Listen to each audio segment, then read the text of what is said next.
Fact news में आपका स्वागत है। भगवान राम को पुरुषोत्तम कहा गया है। इसका मतलब है कि ऐसा पुरुष जो सबसे उत्तम है, जो सबका आदर्श है और हर एक व्यक्ति को भगवान राम के चरित्र को अपनाना चाहिए। उन्होंने जिस तरह से अपना जीवन जिया, जो संदेश दिया, प्रेम का, भाईचारे का, अन्याय के खिलाफ लड़ने का, उसका पालन करना चाहिए। हालांकि भगवान राम के जीवन से जुड़ी ऐसी तमाम बातें हैं जिन पर कभी कभी विवाद भी हो जाता है। एक ऐसा ही सवाल है कि आखिर भगवान राम ने हिरण का शिकार क्यों किया। अक्सर लोग आपको यह कहते हुए मिल जाएंगे कि अगर राम भगवान थे तो उन्होंने शिकार क्यों किया, उन्होंने हिरण को क्यों मारा।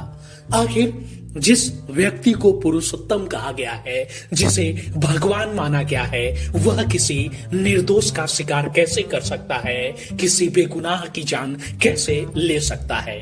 इस तरह की बातें होती रहती हैं, खासतौर से हिरण के शिकार के मामले पर।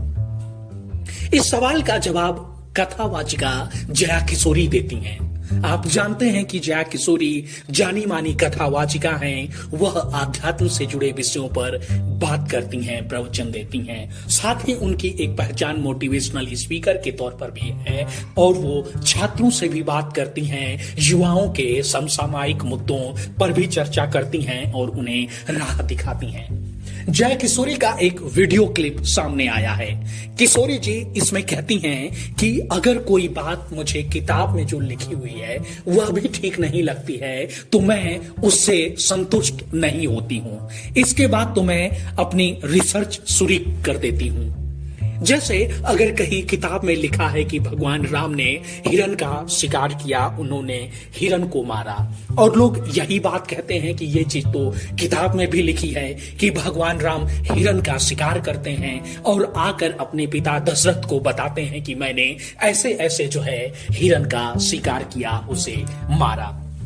जया किशोरी इसका विश्लेषण करते हुए बताती हैं कि जब मैं इस बात से परेशान हुई, जब ये सवाल मेरे सामने उठने लगे तो मैंने अपनी रिसर्च शुरू की और मैं खुद इसका जवाब जानना चाहती थी। इसका जवाब मिला भी। जया किशोरी बताती हैं कि जब आप ठीक से पढ़ेंगे, जब आप चीजों को समझेंगे, क्योंकि हो सकता है कि लिखने वाले ने किसी घटनाक्रम को दूसरे संदर्भ में लिया हो जबकि उसका आशय कुछ और रहा हो।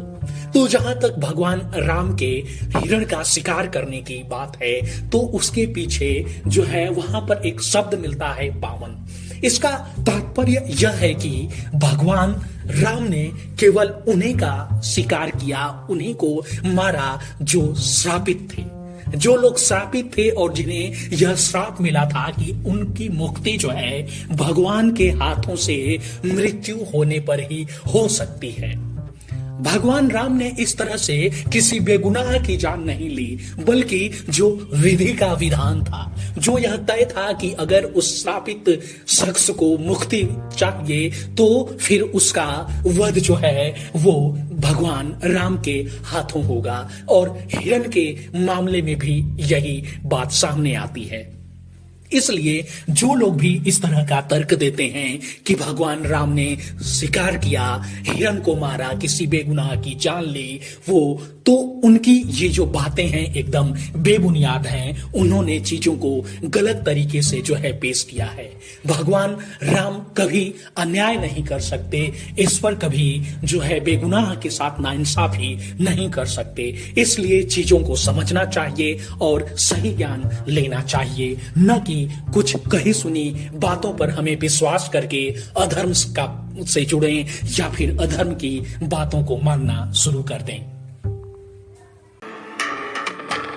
फैक्ट न्यूज में आपका स्वागत है।